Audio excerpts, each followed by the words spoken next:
So now that we have our input ability set up and working server side, we want to go ahead and continue and make it work client side. So where we left off is if I hit play, you can see here we have this warning, cannot activate this I can't speak, locally predicted ability. So, well, it specifically states when not local. So if we look at the ability, and the reason I kind of left it off there is I wanted to discuss some of these options as they are relevant to specifically this ability here. So specifically, we want to focus on the net execution policy. So if you ever heard much of gas, one of the big things about it is you'll hear the word predicted or prediction. It offers client side prediction, blah, blah, blah. Um, that is true with certain things, and we'll kind of discuss those as we come across them because we're going to be using it heavily for things like our shooting attributes, or sorry, our ammo attributes for shooting and reloading, our potentially our points. I kind of doubt it with the points though, stuff like that. But in our case, the net execution policy being locally predicted is incorrect. Now, the net execution policy is basically what is the set of conditions in a way of where this ability can be activated. So in our case, we're only activating this ability server side, not activating it client side. So that's why it's complaining right here that with locally predicted, we cannot activate the ability when we are not local because it's expecting us to be trying to activate this ability on our local machine and then telling the server, hey, I've activated this ability. Then the server's going to go through and do the same thing. And the server's going to activate the ability and run it as well. So it's kind of like a normal server RPC in a way. So we don't have this activating locally, which is a slight problem. So we can't do locally predicted and we can't do local only. These two are only going to work if we are the server. So we were playing as the listen server. In our case, we want server initiated. So if we read the description here, this ability is initiated by the server, but will also run on the local client if one exists. This is what we want. And server only obviously just runs, well, server only.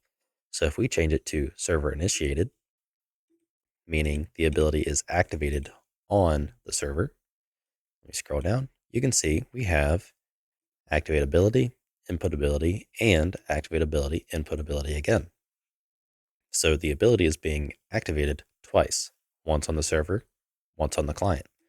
So now if I press left control to interact, we can see we get our input pressed. Now we want to do this on the server as well. So we're going to go ahead and replicate input directly. So all this does is when you try to activate the inputs, it will go ahead and make a server RPC call and activate the ability, or sorry, not activate the ability, but call that input pressed function on the server as well. So let's press play, make sure it works again. And now you can see when I press it, it fired twice, once for the client and once for the server, once the server received it. So that's just a very simple and easy way to go ahead and basically just tell the server, hey, I want to do something. Because in that function, we're going to actually be performing our interaction logic. So next up, what I want to kind of cover is the instancing policy because I do want to change this. So anytime that this ability is basically executed, as it kind of indicates from the name, an instance of it is being created. We don't need to do this, and actually in our case it really doesn't matter, but at least as far as I can think anyways, but we want to run this as instanced per actor. So pretty much anytime, like, it only gets instanced once per, well, ourselves, if that makes sense. That's kind of the best way I can think of to describe it. So it's just we don't need to continue, like, let's say shooting. That's actually a good example. Let's say we have a shooting ability and it's set to instance per execution. Every time we shoot and that ability runs, it's creating a new instance of that ability. Whereas we would much rather just basically run the single, just one ability. We don't need, multiple of these active at the exact same time. We just need the one because we're only firing that one shot, or in case of full auto, continually firing inside of the ability, just more shots. and then we end the ability. We don't have a need to, say have multiple instances of the ability running at once. So these are the defaults that we want to make for our interactability. So we want to set replicate input directly to true. We want the instancing policy to be instance per actor and the net execution policy to be server initiated. So let's go to our constructor, set the net execution policy to be e ability net, e gameplay ability net execution policy to be server initiated.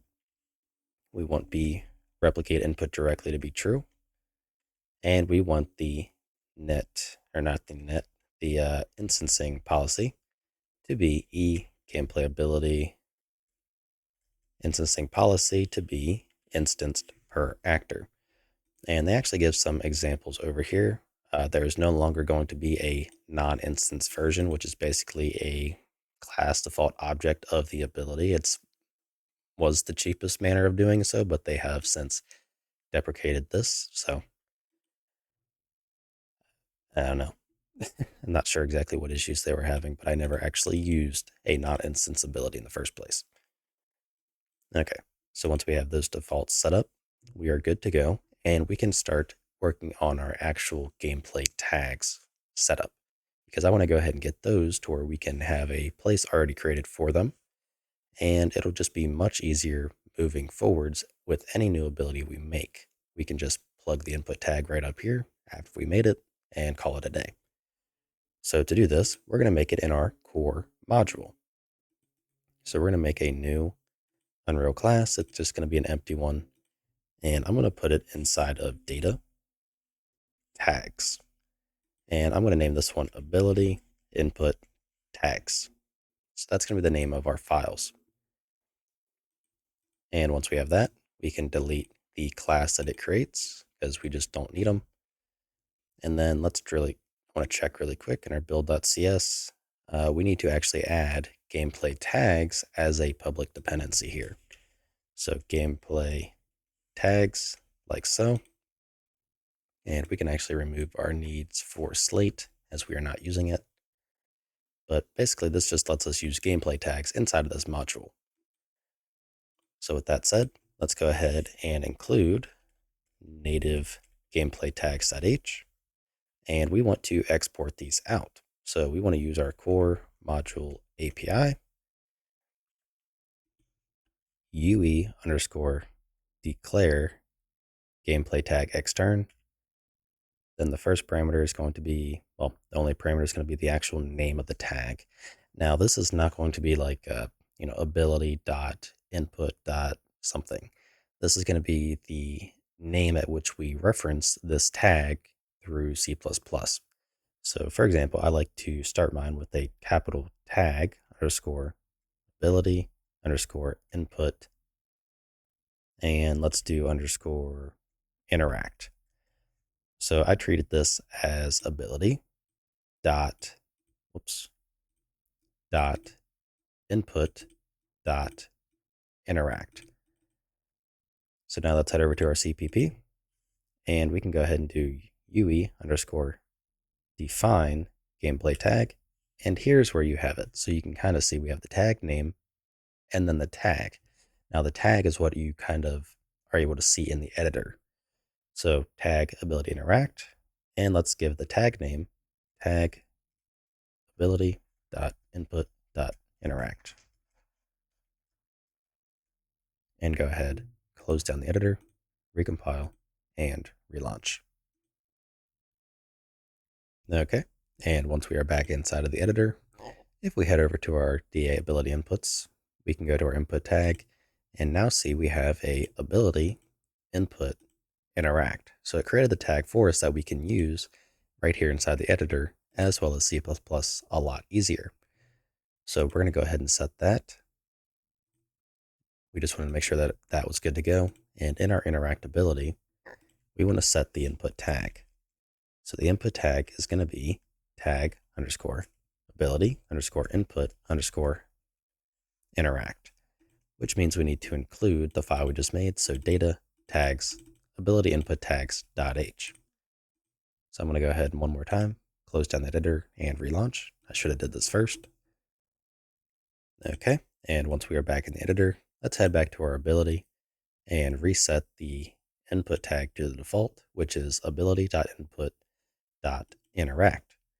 So now we have everything set as the default where we can test once more and our input's going through, so we're good to go there. And lastly, in our player state, let's change GA interact to gameplay ability interact. So we're using the C++ version, and same thing, we are good to go. So I only want to create blueprint abilities if they are actually needed, such as to tweak a setting that uses information that we don't actually have, such as from a gameplay effect inside of our what do you call it? Inside of our ability. So we're going to only create them on a as need basis, and it is likely that we are going to need a blueprint version of this. However, I'm not too worried about it at the moment. So go ahead and delete that ability. Make sure to save everything, and we are pretty much good to go. The only thing we want to do now is just really quickly create a new crouch input action, and that should pretty much be, or sorry, not a new crouch, a new, what's the word? Uh, Input action for our inputs, and that should be pretty much good to go. So under our core folder where we made our inputs, let's go to actions and make a new input action. I'm just going to name this one IA_interact. And because I copied it, I want to make sure things are good to go, which should say bool, so on or off, and use IA_interact as our input action. And then same thing, we need to create a new mapping context. So let's go to our context folder, go to input, input mapping context, and IMC_. Let's do ability. Yeah, let's just do abilities. So we'll open that up, add a mapping, which is going to be that IA interact, and bind it to F. So when we press F, we want this input action to go off, which will fire any ability which has ability.input.interact. So now that we have that, we just need to go ahead and add this input mapping context, and we are pretty much good to go. So at this point, let's go ahead and go to our player controller, grab our movement input mapping context, and name it to ability mapping context. So we're going to put it right above ability inputs, and I'm going to make a child section. So input ability or abilities like so. So they are related, and go to our setup input component where we add a mapping context. We are also going to add the ability mapping context. So now we are at a point where moving forward, it is going to be very easy for us to add, new input tags, new abilities that respond or activate through these inputs, and just everything in general is going to be a lot easier moving forwards because we already kind of have the base, the base stuff that we need pretty much set up to where moving forward, we can just add inputs through the mapping context, right inside, I can't speak, right in Blueprint, and we can already have our spot to define our tags, and we're just in general kind of good to go. So in our player controller, let's go to our abilities, add the ability mapping context, which is our IMC abilities, compile, save, and let's just make sure we're good to go. So I press left control, and naturally nothing happens. So I need to see what actually happened. So let's see, we are bind. Oh, right, I'm pressing left control. It's F now. So I press F, and we get our input pressed. Okay, so I was trying to rush through the last little bit there because we're going on about 15 minutes, but a quick recap. We went ahead and made a mapping context dedicated to ability inputs and added that to our player controller. We set up our ability input tags header file in CPP, which declares and defines our gameplay tags that we're going to use. And we set up our gameplay ability interact, which makes use of those tags. So we have a nice kind of reference point if we need to look back at any point in time from the future and kind of see, okay, how did we do something? Or just to simply copy and paste, such as duplicating this ability input tags header and CPP file. So that way we can have another category of tags, which we are likely going to be doing. So with all that out of the way, I will see you in the next video. If you like what I'm doing and you want to help support me, my Patreon is linked in the description below. And if you want to follow along, make sure to hit subscribe.